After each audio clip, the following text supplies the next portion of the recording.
Welcome to another episode of the Dan Lok Show, where we bring you the brightest minds in entrepreneurship and business. Today, I have a very, very special guest. Now, he's the founder of COO Alliance, where I actually send my COO Marcus to learn from, and someone that I have read all his books, right? I read a lot of books, but it's not very often I read all of one person's books, right?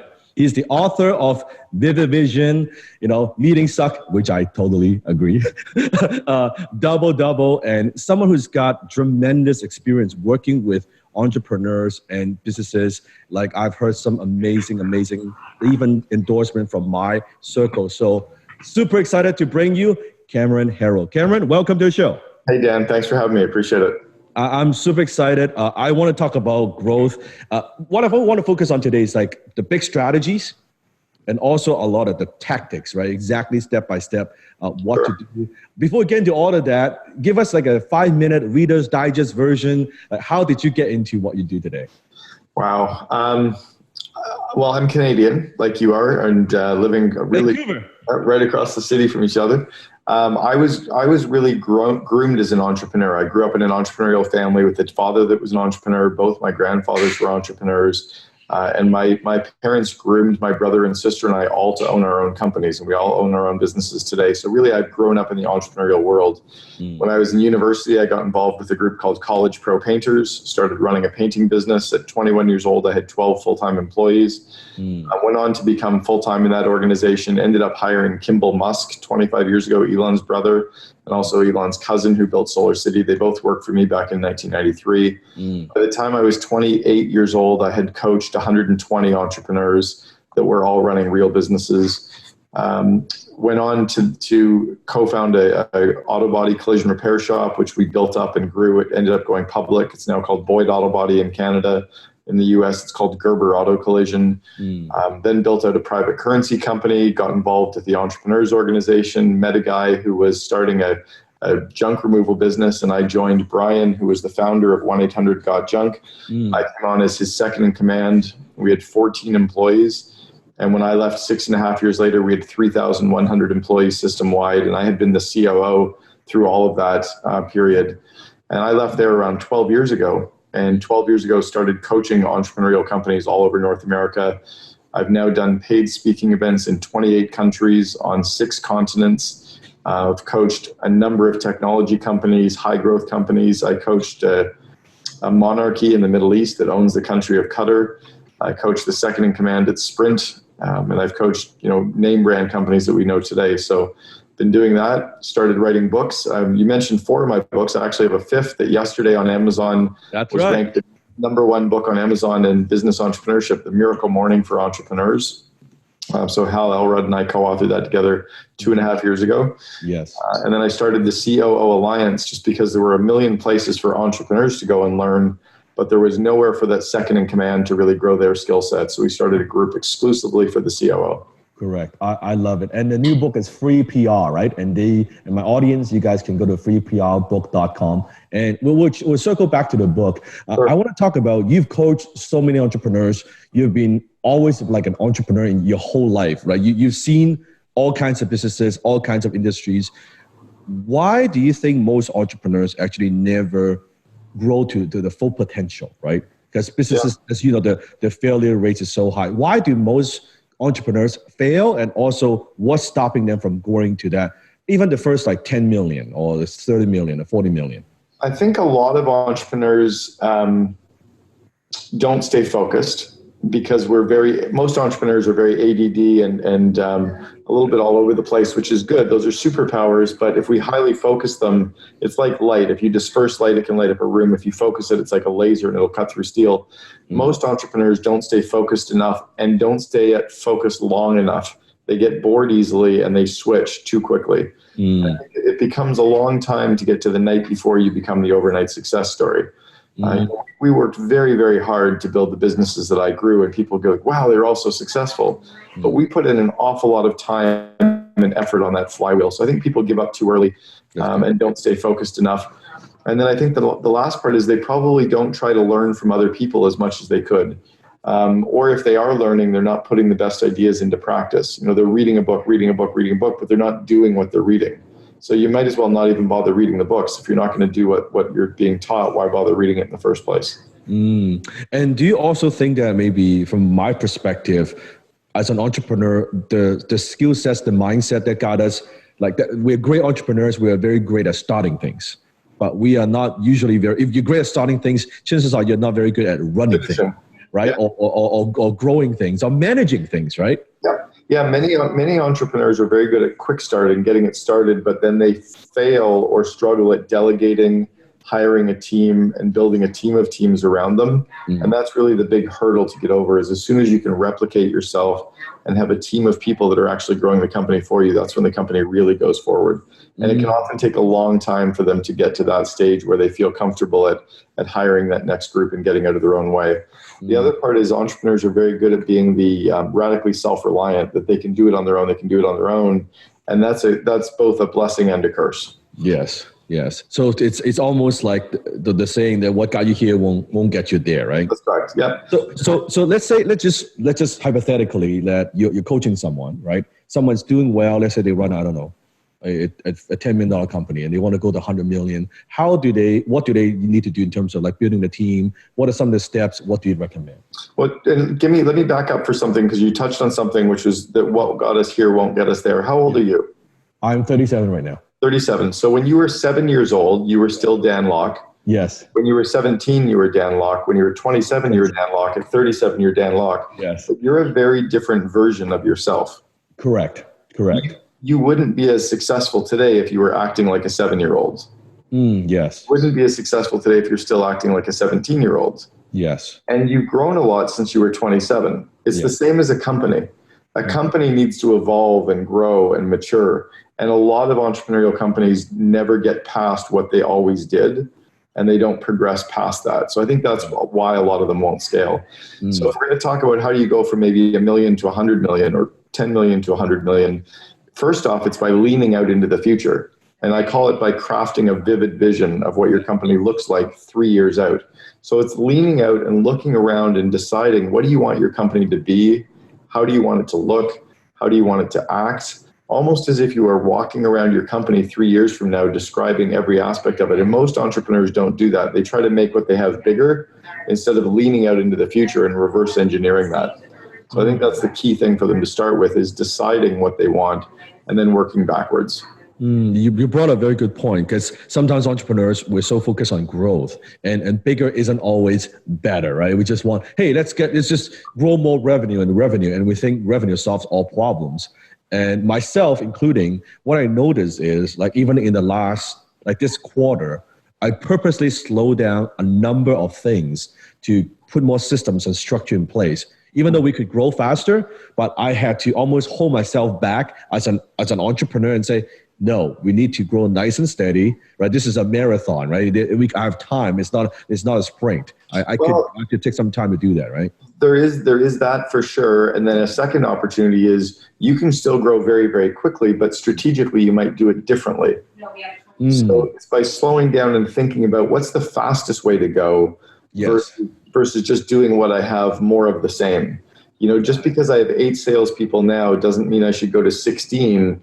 I might be able to double the size of the company by going to 4 and by driving more on the digital marketing or PR side of things. Right. I might be able to grow by putting strategic alliances or business development agreements in place. Right. So it's sometimes by thinking and by masterminding and spending time with other smart people. Right. I call it ideas having sex. I'll be at the main TED conference in 2 weeks here in Vancouver for 5 days with some of the brightest minds from all over the world. Yes. And I'll take some of their ideas and mesh them with my ideas, and it'll spawn into something else. But it's by taking that time to get out of my business that I'll accelerate the growth of my business. Right. And you were saying about, like, so for entrepreneurs, that vivid vision, are we talking about, you're not talking about just, okay, here's how much revenue I want to make. We're talking about something much, much more than that, right? It's not just numbers. Like, give us a good example. What does a vivid vision look like? Sure. So for anybody listening, it becomes a 5-page document. Okay. Describing every aspect of what your company looks like, acts like, and feels like 3 years from today. Okay. So you would lean out into the future and you would describe in 3 or 4 bullet points what the customers are saying about you. You'd write down 3 or 4 bullet points what the employees are saying about you. 3 or 4 points about what your suppliers are saying, what your banker is saying. Okay. You talk about your company culture. You talk about your meetings. You talk about your dashboards. Right. You'll describe sales and IT and operations and engineering and customer engagement. And you'll describe all of these areas as if they already exist. And you don't worry about how it happens. You just describe it in a finished state, very similar to if we were building a house. Describe what the house looks like, not how we built it. We can describe what it looks like. A contractor can create the plans to make our vision come true. Right. We sign off on the plans, and then workers who never talk to us can make the plans come true, which executes the vision of our house. But the vivid vision is enough detailed description that other people can put the plans in place to make it come true. I love it. And myself, I very much believe in the law of clarity, right? And about, I think most people, they don't act, or they don't get what they want. It's because they don't know what they want. And the law of attraction, like law of attraction, 100%. If you really focus on what it looks like, but you don't share it with other people, they can't help you. Yeah. And most entrepreneurs have it in their mind, but they don't share it with their employees. Yes. Well, then their employees are guessing. But if you can take it out of your mind and write it down in a way like a 4 or 5 page description. So I cover it in pretty good detail in my book, The Miracle Morning for Entrepreneurs, which is an amazing book for anyone listening to actually read. We're not here to talk about that book, but The Miracle Morning for Entrepreneurs talks about how to craft a vivid vision and how to actually execute and build off that vivid vision as well. I love it. And once we have that vivid vision and we communicate to our team, I think another challenge that I see, and including myself, right? That the first few phases of my business, we're focusing on sales and marketing, bringing customers, selling and doing all of that. But then transitions into, before, when I heard the word like culture, I thought it's somewhat of an abstract concept. Well, I don't know what the hell you're talking about, like culture. I don't understand that, right? Now I truly myself really believe like culture is everything. Culture is what makes a company grow, how you attract people. So how can we create a strong culture? That's the first question. And how do we attract the right members to turn our vision into reality? Yeah, it's a great question. So it starts with deciding what you want your company culture to be. So almost like if you were describing your dinner party, what would the dinner party be like? Okay. Would it be fun? Would it be silly? Would we play games? Would there be music? Would there be drinking? Are there lots of people, a few people? Are there smart people, eclectic people? You describe what it feels like, and then you can figure out how to make that happen. Most companies never decide what their culture will be, so it just ends up being kind of beige. It's very boring. It's just very plain. Yes. But if you really want to build a great company and you decide about that culture, then you can figure out how to make it happen. And here's a great example of this. On a very large company scale, what company do you think of as being the best company to work for? Google or Microsoft? I would say Google. Right. No one ever says Microsoft. Yeah. Now, both of them have billions of dollars in cash. Right. Both of them are on the left side of the United States. Both are in the computer engineering space. Both hire the same kinds of people. Yeah. Both arguably are very, very similar companies. Right. And yet Google decided to focus on culture. Microsoft never had the discussion. So deciding what you want your culture to be and then driving towards that is what really takes a company. Jim Collins talked about from good to great. I think culture is what takes you from great to exceptional. I love it. I love it. And then in terms of attracting talent, would you say that once you're clear about the culture, that the right people would be like, hey, you know what? This is the right place for me. Exactly. When you're clear about your company culture, you're clear about your core values, you're clear about your vivid vision, the right employees will say, hell yeah, that sounds amazing. And the wrong employees will say, oh, that sounds terrible. I don't want to work there. That's right. That's perfect. Right. That's what we're looking for. That's right. And even within my team, we have the reputation. People know when they join like my organization, like we are not the typical 9 to 5 clock in, clock out kind of organization. That's not what we do, right? Yeah. It's like a restaurant. When you think about a restaurant, yes, it is. You're going to look at the menu and you're going to look at pictures of the restaurant to decide if you want to go there. Right? If it doesn't feel like the right place and they don't serve the right things, you're not going to go. But if a restaurant didn't show you that, it becomes very boring or very nondescript. Right. I love the Microsoft and Google example. In your opinion, what are some of the companies that have done exceptionally well in terms of creating culture or attracting talents? Let's say besides Google, what are some of the companies that you've seen? I think it's important to look on a very micro level instead of the big company level, because you can look at big companies all over the world and point to Zappos and Amazon and Right. eBay, like great companies technology-wise, Warby Parker, or you can look at big companies and say negatives like Dell or Apple is not a great company culture to work for. I think what you want to do is take it down a level and look on a local level. So what I encourage people to do is to look up in their city the best companies to work for, or the top companies, or the best culture companies, and go and visit some of them. Most of them will actually allow you to come for a tour, allow you to come in for a visit. And then read about some of the local companies. So I think it's more tangible to think about, the 100-person company and what makes it a great place to work. And it's often communication, wide open workspaces, not having any assholes working there, firing the negative people and attracting more of the good people. It's that. It's not the perks. It's not the free massages and the free snacks in the. Yeah, that's not what makes a great company culture. What makes a great company culture is more than that. Okay. And then do you see in terms of stages of growth, like from what revenue to revenue is like stage 1, what revenue to revenue stage 2, and the stage 3? It's kind of like if you think about the evolution of a person, there's kind of like that toddler to teenager to adolescent to young adult to senior citizen. Yes, sure. So companies go through that. I think one of the stages is kind of at the 10 to 50 employee mark. At 10 employees, you're a business, right? You're a real business with moving parts. At 50 employees, you now have people reporting to you that have people reporting to them. There's a layer between you and the frontline staff. That's a defined stage. Yeah. At about 100 employees, you no longer know the name of every employee. Yeah. At about 250 employees, or between 100 and 250, a lot of company politics start coming in. And then from the 250 to 1,000 mark is when you need the matrix decision-making, the real seasoned senior team. And then after the 1,000, you're into, going public or debt financing, equity financing, venture raises. Like you're into a much, much bigger zone of running a company. That makes sense. You're probably in a much more professionally managed business at that point as well. And how do we prevent having the office politics and still stay true to our values and culture and not having those things? You hire people who live the core values and you fire people who break the core values, period.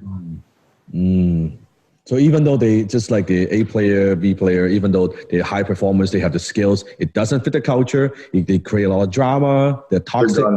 They're gone. Yeah, you have to get rid of the A players that are assholes. A classic example is Travis Selnick, who is at Uber. He's a very, very strong CEO. That the founder, who's from Calgary, Garrett Camp, was the founder of Uber. Garrett hired his best friend to come in as CEO. Right. And at some point, Travis's asshole factor kicked in too high, and it didn't matter how strong he was. His cultural fit got him pushed away. So you have to get rid of those people sooner. You have to look for, they're almost like a cancer inside of your body. If the doctor told you had a cancerous tumor, you'd get rid of it. If you have a cancerous tumor inside of your company, you have to get rid of that as well. I'm also curious, like, let's say, how do you work with like COOs? How do you coach COO differently compared to like CEOs? What makes a good COO? Well, a good CEO, a good entrepreneurial CEO is someone very good at vision, very good at culture, very good at delegation, and very good at growing people. The good COO is someone who's very good at operations, execution, the management of the numbers, very good at putting systems and processes and teams of people in place, and who's very good at kind of coordinating and organizing the chaos. So the entrepreneur is kind of vision and culture. The operations person is who gets it done. It's like the entrepreneur, it's CEO is good at creating chaos, and then the CEO is good at cleaning up the mess, right? as long as the trust between them is high, and as long as their communication is strong, they're really powerful together. Right. So it's kind of like the CEO is the kind of the integrator, correct? Correct. The visionary and integrator from EOS Traction, exactly. And how do we know that we have the right COO, or where can we find the right COO? So what I look for in looking for a COO is, first, culturally, do they fit with the company and me as a CEO? Okay. Secondly, do they have the skill set to do what needs to get done, right? Have they done it before? Third, are they aligned with the the vision of where we're going with the organization, and are they prepared to kind of roll up their sleeves and build it with us? So you want someone who's done it already, which means they need to come in and kind of roll up their sleeves and get dirty. So are you saying, let's say a company going from 100 to 100 and 250 people, we want someone who has led a team of 250 people, who's managed 250 people, and bring that person on? More, I would rather have someone who's already been with companies that have gone from 100 to 250 a couple of times. So they've been through where we're going. It's kind of like, if I was going to go on a hike with you, I would want to go on a hike that you have done before, so I know that I can follow you. Not that you're good at hiking, but that you've done this specific hike. And does it have to be the same industry? No, it doesn't have to be the same industry, but if it's in a very engineering or technically focused, it's very, very powerful to have a COO who has that industry background for sure. If it's an industry that's not so specialized, like when I built 1-800-GOT-JUNK, it had nothing to do with junk removal. I mean, we pick stuff up, we put it in a truck, we take it out of the truck, we're done. It was everything. It was about customer service and brand and culture and growth and execution and multi-unit operations. It wasn't about junk removal. So if you thought the industry was about junk, you were wrong. Yes. And when you first joined 1-800-GOT-JUNK, what are some of the things that you did, like for the first? Well, there were three core things that I started to do in the first 2 or 3 months. One was to raise our prices by 40% because they were priced too low that we couldn't make money, nor could we build a really strong brand around it. Okay. Number 2 was to turn our company into a little bit more than a business, a little bit less than a religion, to be in that zone of a cult, to truly create an amazing culture so we could attract customers and employees. Talk to us a little bit about that. Can you expand on that a bit? Well, so I realized that to grow a company rapidly, you have to be able to attract people quickly, and you have to be able to attract customers quickly. And if you're like a magnet for that, it gets easy.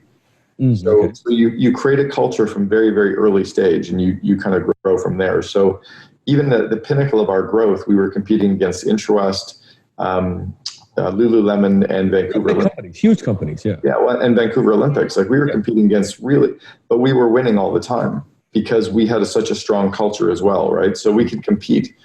And then the third was PR, was how do you leverage generating free publicity so that you get more and more publicity about your brand, which is much cheaper than advertising. And if we can be in the press, you're always in the press. So we landed 5,200 stories about our company in 6 years. Talk to us a little bit about that, because that kind of ties in with the new book, right? Sure. For entrepreneurs, like why PR is important, but also how do we get PR? Because I think not everyone is comfortable. Let's say, Brian's quite very, very good at being like in front of camera or talk to the media, but not every entrepreneur is comfortable with that. What advice would you have for them? Well, one of them is to realize that the media needs your story. Yes. The only way the media makes money is by selling advertising. Yes. And to sell advertising, they need good stories. So if you have a good story, they want to cover you because it will help them sell more advertising later. Right. So you're actually helping them out. And the second part is every journalist every day needs a new story idea. They don't have time to go find them all. So you're actually helping them out by giving them the idea. Yes. And I also noticed once you've worked with a few reporters, journalists, they get comfortable with you. It's very easy to get more exposure because they kind of know, okay, you know how we work, right? Yeah. You know what we want. They prefer work with you, not work with some newbies, right? Well, and I also call it laddering up the media, that the more media attention you get, the more media attention you'll continue to get. It builds your credibility. It builds the trust that you'll be a good resource for them.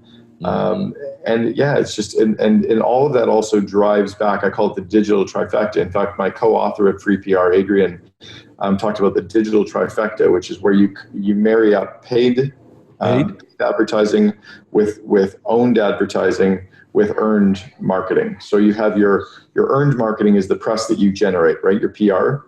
Okay. Your owned marketing is your website and your social media platform. So you can share all the PR you get. You can share it on your social platforms. Got it. You put it on your PR site, the page of your website. Got it. You can share it with your email list. You can hand it to your salespeople. Got it. And then the paid advertising is when you can actually drive ads to it and drive traffic to it and leverage it with your sales and marketing so that people can see more of it. But if you think that just being on Oprah is going to drive a path to your door, it won't. But by driving marketing to it and telling people about it and linking to your website, that's where the real powerful, aspect comes. So it's strategically landing PR is very, very powerful.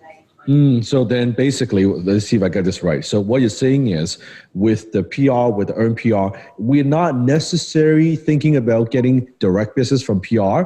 But once we have that, we can go back to our own channel, our own social media saying, hey, I've been featured on these outlets. I've been featured in this newspaper or article or magazine, right? So you're recycling your everything that you do. Yeah, so I'll give you an example. So I will take the episode from the Dan Lok Show, and everyone listening will probably go buy the book Free PR on Amazon. They might buy the book Miracle Morning for Entrepreneurs on Amazon. That would be great.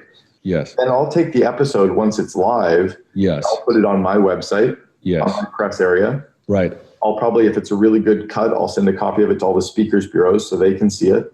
Right. I'll send it to all my employees. Yes. Everyone will be excited. And then I'll put it on Facebook 3 times over the next 3 months. I'll put it on LinkedIn 5 times over the next 3 months. I'll share it on Twitter. So all of the sudden, all of people are seeing all of this. So there's a lot more leverage that comes from just being on the show. And then once it's on my Cameron Herold page or the CO Alliance page on Facebook, I can boost that with some advertising dollars to get even more views. I love it. So now I have paid media, earned media, and owned media, and they all work as that trifecta. I love it. I love it. I love the framework because that's pretty much what we do within companies. But I love how you break it down and the way you structure it. I love that aspect. Let's say if I was to send my COO and get training from you, how would you coach any COO? How do you help them to help the CEO be able to add more value? It depends on the size of the company. So I actually coach companies directly, where I do one-on-one or group coaching directly with companies. Nice. And the second is the COO Alliance, where we have a network of COOs and they all come and meet with each other and mastermind and work together. Nice. And then thirdly, we're launching the COO Alliance City Forums, and we're actually launching the COO Alliance in 30 cities over the next 3 years. Right. So they'll be able to meet just in their normal market. So we'll be having groups just in Vancouver, just in Toronto, just in New York, just in Boston, etc. Or we have the national program, which takes place in Scottsdale and Vancouver. So there's a couple different programs. We can link to that in the notes as well on the COO Alliance. I love it. I love it. Even it's in Vancouver, even better. It's perfect for us. This is awesome. I also want to ask you about, so with entrepreneurs, their growth, do you see that sometimes as an entrepreneur, as a COO, where in some way the company outgrew their capabilities, right? That now it's getting so big, the entrepreneur is I don't know if I could actually handle this, right? So it's interesting. I was speaking with Clay Mask, who is the founder of Infusionsoft. We're in a mastermind group together, and we were saying that it's really hard for a senior employee to go through 2 doubles in revenue. So if your company is 4 million, it's really hard for them to go from 8 to 16 million. Most people can't get past 16, or if you're at 2 million, they can't get past 4 to 8. They can't get past 8 million. We thought that was an interesting number, 2 doubles. We both agreed on that number. And then I was reading Ben Horowitz's book, The Hard Thing About Hard Things. I'll be speaking to him at the TED conference in 2 weeks. He said that in his book, you can only go through 1 triple in revenue. So you can only go from 2 million to 6 million, or from 3 million to 9, which is about the same as 2 doubles. Right. So the only way for someone to really stay in their role through that much of a trajectory as a manager is if they keep working on their skills and growing their capacity. So that again is a great reason for why we grew the CO Alliance, is if you grow your second in command, your company will grow. But if only the entrepreneur is growing, then you're going to be stagnant because your team isn't keeping up with you. So then as a leader, as a CEO, how do I make sure that I am working on the right skill sets? How do I know I'm working on the right thing so that I can also lead the team and keep up with the pace? A couple things. One is by being very clear on what you're building, so you know what's coming and you know how to get better at that. Okay. Clear on your vision. Second thing is by being okay with your vulnerabilities and saying, you know what, I suck at this. I don't know how to do it. Yes. Third is recognizing that if we're the smartest person in the room, we're in the wrong room. Yes. Right. So we need to get ourselves into other rooms with a number of other smart people and learn from them and share what we know, but also benefit from what they know. So I'm a member of 4 different mastermind groups. Wow. I spend time at the Genius Network. I'm at War Room next week. I'm going to the TED conference in 2 weeks. and then I was in strategic coach. I go to baby bathwater. Like I've gone to 5 years of mastermind talks. So I'm very plugged into an entrepreneurial network and ecosystem that I keep learning from and I keep helping. So if I need help with something, I can learn from them. And I think that's key, is to plug yourself into the other groups and keep learning from them. I'm so glad you brought this up, because one of the things myself with like this year, I've crafted out a lot of time where, I joined YPO. I also then joining a EO based on Brian's suggestion, and just craft out at least 20% of my time out there meeting, learning, mingling, networking, masterminding with other entrepreneurs to just get a different perspective and how they have grown their companies, right? It's just being in my own little shell, right? And then the second part to that, and that's amazing. YPO and EO are going to be huge for you. Yeah. The second part of that is, how do we make sure that we grow our people?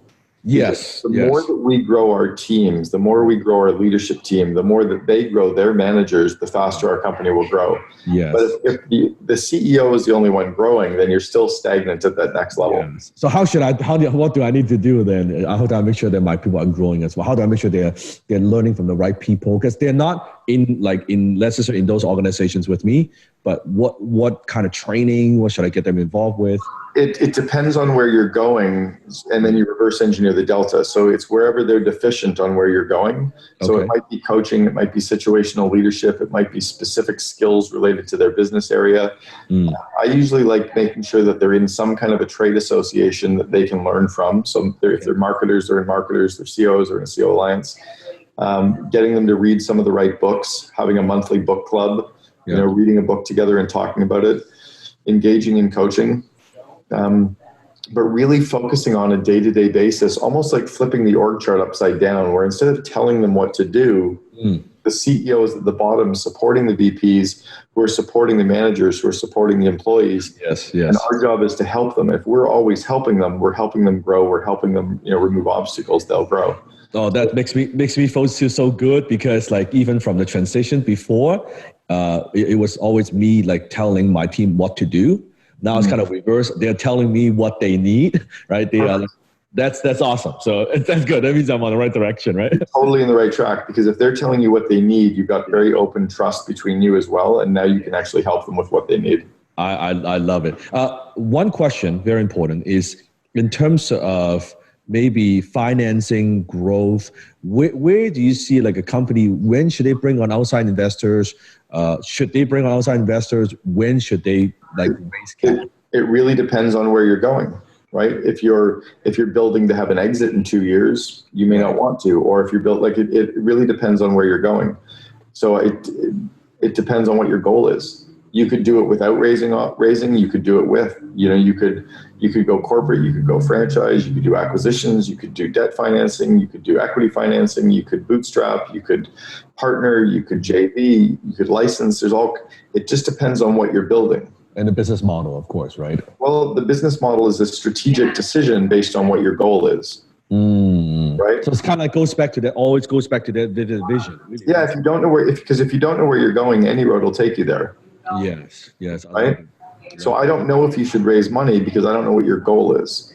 Right. I talked to a CEO that I was coaching this morning, and I said, Lindsay, I need to know, what's our goal? And she said, it has to be a $500 million exit. And I said, okay, if that's the case, then we have to continue to focus on acquisitions. We have to do the equity financing round, and we have to bring in the CFO. But if we're talking $100 million exit versus a $500 million, it's a different decision. So when we're really clear on what the goal is, then we can figure out the strategy and the plan to make that happen. And I sincerely believe that not everyone needs to grow that big, right? Sometimes some people, they want to be a lifestyle entrepreneur. That's perfectly fine, right? Because the price you have to pay to grow that big, right? Well, you can grow huge, but look at WhatsApp. WhatsApp sold for billions of dollars, and they only had 55 employees. Right. Or look at Starbucks. They decided to go public and did corporate locations. Yes. Or look at McDonald's. They did franchises, and then they did public, and then they did real estate company. Yes. McDonald's. Well, actually, talk to us about Starbucks, because I know you know it very well. I know it very well, because I was being mentored by the second in command at Starbucks for about 2 years. That's right. Talk to us about what's some of the most important things you've learned. I love this. Well, one of the things that they understood was to spend money on advertising didn't make as much sense as opening more locations. So they figured the more locations they would open, you would see the locations on the way to the office, and you would probably stop at one. And all of their locations were on the right-hand side of the road. So from your house to downtown, they were usually on the right-hand side of the road. Yes. Think about where you live and where downtown is, and most of the Starbucks are on the right-hand side of the road. Wow, I love Very, that. very strategic, because you're driving to downtown on the right side of the road. You can stop, get out, get your coffee, get back, and keep driving. Correct. Very strategic, right? I love it. They got away from some of the core basics. So now you go back to a Starbucks, now they call you by name again, but they're trying to reconnect with some of that. But they've lost a little bit of their culture, a little bit of their core. Because they've gotten so big, right? Because they're so big. Yeah, they're 12,000 locations, right? Yeah, that's amazing. And with Starbucks, when you were learning from the second commander, I mean, that kind of growth and that kind of no one's ever done it. Have you seen the operations in terms of the training or the culture? What some things that stood out for you? Yeah, I have a physical copy of their training material. So good. Really good. They obsessed about, I'll give you one thing that they obsess about. At the senior leadership team level, every quarter, they train their employees on situational leadership. Situational leadership is the core of what the book, The 1 Minute Manager, is based on. And every quarter, they keep giving you more skills around leading your team and adapting your style to lead better. So they're always training their managers on being better leaders, better leaders, better leaders. Every quarter. Every quarter. Wow. They obsess about that. They're very, very specific on focusing on the growth of people. Wow, that's amazing. I've got so many ideas that I'm thinking even more. I love it. So for our audience, Cameron, if you want to find out more about your work, CEO Alliance, also find out more about your new book, right? Free PR. What's the best way to do that? Well, they can get all the free tools from freeprbook.com, or they can get copies of any of my books on Amazon. They're also available on Audible. And then if they go to COOalliance.com, also my podcast, if they want to listen to the Second in Command podcast, we only interview the second in commands. Everyone else interviews the entrepreneur. I interview the COOs. I love it. And also from a marketing perspective, that's a great blue ocean. That it's the niche. Like, you're providing a very much needed service. And I love how anyone who needs a strong COO is also, they've grown to a certain size, right? That's your perfect audience. Yeah, we have the minimum criteria now for membership in the COO Alliance is you have to do at least 8 million in revenue to become a member now. I love that. That's perfect. Awesome. Thank you so much, Cameron. I'd love to connect with you in person. I know you're in Vancouver, and if you can send me some more information, I can send it to my CEO and just get more coaching from you. I would love to. Maybe we can get out and play a game of golf together as well. And awesome. Thank you so much. Appreciate it. Yeah, take care. Bye-bye. Thank you. Thanks.